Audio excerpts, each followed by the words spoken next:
Bonjour Frédéric Van Hout. Bonjour Linda.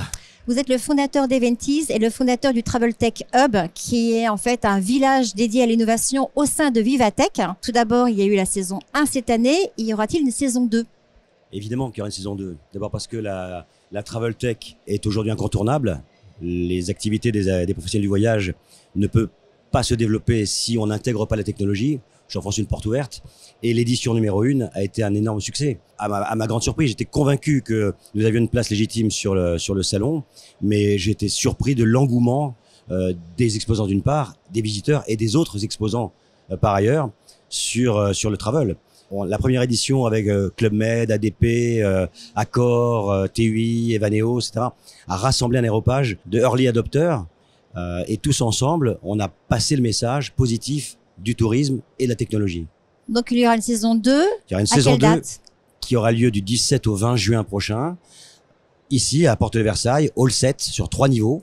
Nous aurons cette année une surface doublée, puisque nous passerons de 150 à 300 mètres carrés.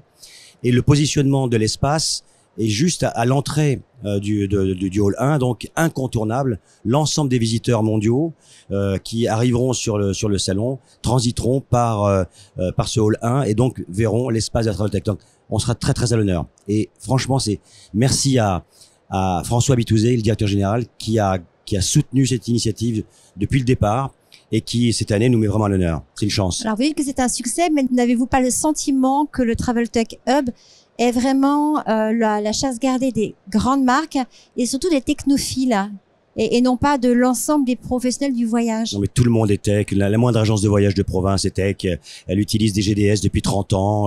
Elle s'est adaptée à Internet alors qu'on lui prescrivait la mort. Donc aujourd'hui, tout le monde utilise des outils, tout le monde dialogue avec ses clients en utilisant la technologie. Il y a certes des gros navires, des gros bateaux, des Orange, des Samsung, des Booking qui peuvent écraser un peu le marché avec leurs normes, avec leurs standards.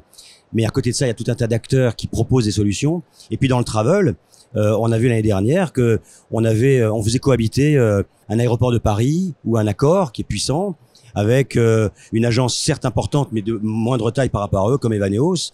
Et donc c'est vraiment aujourd'hui un espace où tout le monde peut trouver une partie de sa solution. Il y a des gros systèmes, des petits systèmes. Il y a sur l'étagère, il y a le développement particulier. Non, je pense que on a une place légitime et sur toute la chaîne de la distribution du voyage. D'accord. Nous sommes à l'IFTM et justement une nouvelle étude explique que 45% des agents de voyage français craignent que l'IA les remplace. Aux États-Unis, le taux est de seulement 20%. Quel est votre regard sur justement l'intelligence artificielle qui prend beaucoup de place, aussi bien sur ce salon de l'IFTM que bien sûr et encore plus à Vivatech? Moi, je pense d'abord, l'IA est une chance exceptionnelle. Je parlais tout à l'heure de l'Internet. On est dans cette nouvelle phase de la technologie qui arrive, qui fait peur.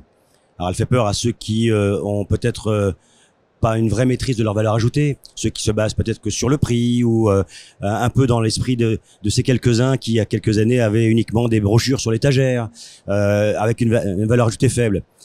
Tous les autres vont encore plus accroître leur personnalisation de service aux clients.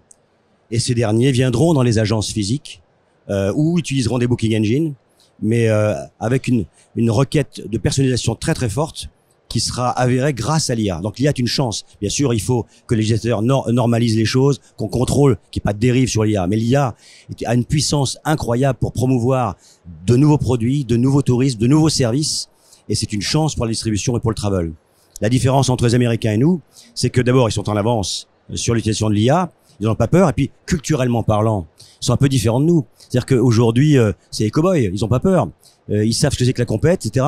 Et par définition, ils ont envie d'y aller. Alors que on est parfois un peu trop sur la réserve, on a un petit peu peur, on doute, on attend peut-être parfois d'être un peu appuyé, d'être un peu aidé pour y aller, alors qu'eux foncent, parce qu'ils n'ont pas le choix. S'ils ne foncent pas, ils n'ont rien.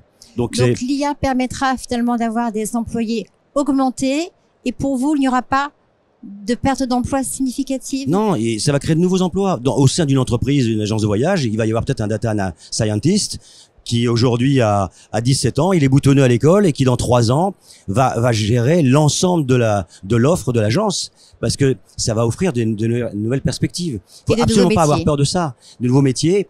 Et je pense même que, je parlais des territoires, je pense que pour les territoires, il y a une manne incroyable, des produits qu'on ne trouve pas ou qu'on ne trouve qu'à un endroit et qui emmène du surtourisme. Je sais que tu es sensible, va permettre d'étaler sur les territoires des nouvelles offres pour des clients qui vont aller chercher des choses plus spécifiques, plus proches de leurs passions et de leurs attentes. Non, c'est vraiment, ça va être passionnant. Et c'est déjà passionnant. Très bien, merci beaucoup, Frédéric Vanout. Et rendez-vous à la Vivatech. Merci. Merci.